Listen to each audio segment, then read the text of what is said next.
Good afternoon, my name is Darrin Simons. I was the Gold Commander responsible for this weekend's policing activity, and I'd just like to read a press statement in relation to that activity, and at the end of that I'd like to invite some questions. The Bermuda Police report a very active cup match holiday period that commenced on Wednesday evening, the 2nd of August, and concluded on Sunday, the 6th of August, for us, around 3 a.m. During that period of time, there were at least 10 major events, including cup match. On Friday of Cup Match, it was reported that close to 10,000 people were in attendance. Over the 5-day period, 55 persons were arrested, and a number of those individuals appeared in Magistrates Court this morning.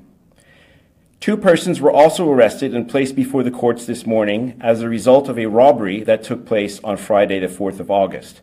And a further 2 other people were arrested and bailed in relation to the stabbing that took place Wednesday afternoon in the sports locker.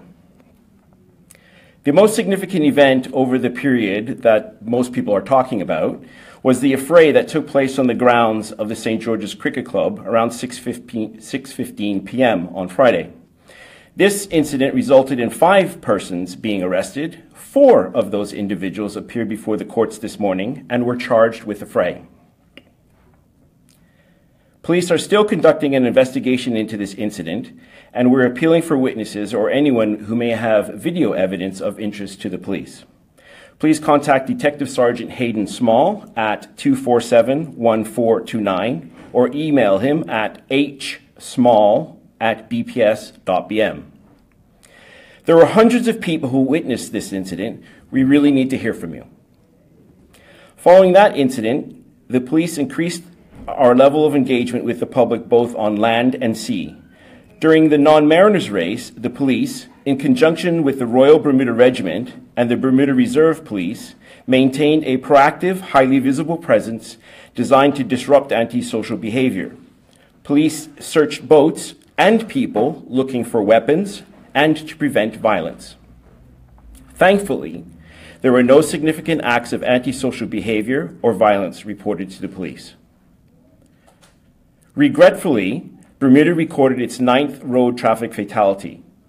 20-year-old Omari Simons tragically lost his life after being involved in a 2-vehicle collision. This took place on Middle Road, Devonshire, near its junction with Chaingate Hill. Initial reports suggest that Mr. Simons was traveling in an easterly direction on his motorcycle when he collided with a private motorcar headed in the opposite direction. A family liaison officer has been assigned to the family, and an investigation is now underway. Anyone who may have witnessed this collision, or anyone who may have information regarding the movements of Mr. Omari Simons prior to the collision, is asked to contact Police Constable Bianca Glassford, and she can be reached at 247-1788.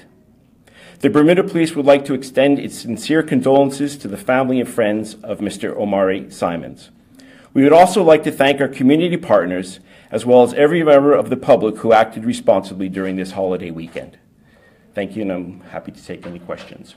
The Minister of National Security, maybe it was a slip of the tongue, but in his Facebook he said it was a gang-related incident, a cup match. It definitely has some of the hallmarks of gang involvement at this particular point in time. That's an avenue that we're going down. So you haven't identified potentially then different gang factions represented in that fight at Cup Match? Well, certainly Cup Match is going to bring together people from all over the island, and no doubt there are members there that identified themselves as being associated with gangs. Care to speak as to what associations those involved in the fight may have had? That's probably not appropriate at this time. Fair enough. Okay. Any other questions? In general terms, it seems like it's been, there seems like there's been a number of violent incidents lately. I'm just wondering if police believe, are these connected incidents at all? Is there something going on or that is triggering these incidents to occur if they are linked?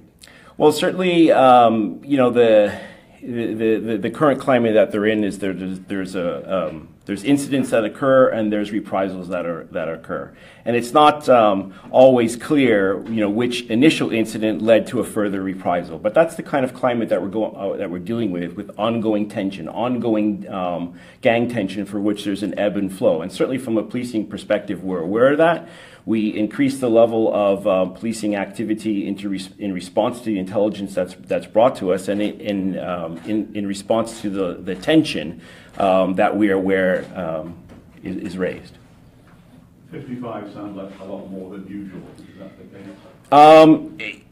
I don't have the numbers compared, but I was struck with the same impression that as a result of some considerable or robust engagement, there was an increase in the number of individuals that were arrested. Certainly post the incident on the grounds, we increased our level of engagement. So whereas we were generally content, when tensions are relatively low, to just be present, and our mere presence alone is a deterrence, we increased the numbers of 315F stop and searches that we engage people around, just in an effort to bring some calm and some reassurance to the community. And I think that, without a doubt, resulted in the increased activity, the increased arrests. I mean, also bear in mind, there were 10 major events that all involved, or many of them involved, alcohol. So that plays a role in this also.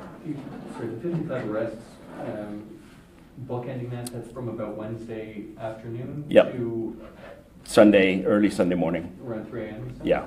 Do you have breakdowns and numbers? It's going to be your general types of warrants, minor drug possession, road traffic offenses. That's about it. And obviously, you heard that there was arrest for 4 of those arrests, I believe, were the stabbing and the robbery. Can you have more details about the robbery? I don't at this point in time. Suffice that it happened in the western end of the island. It involved a chain, and a chain that was snatched.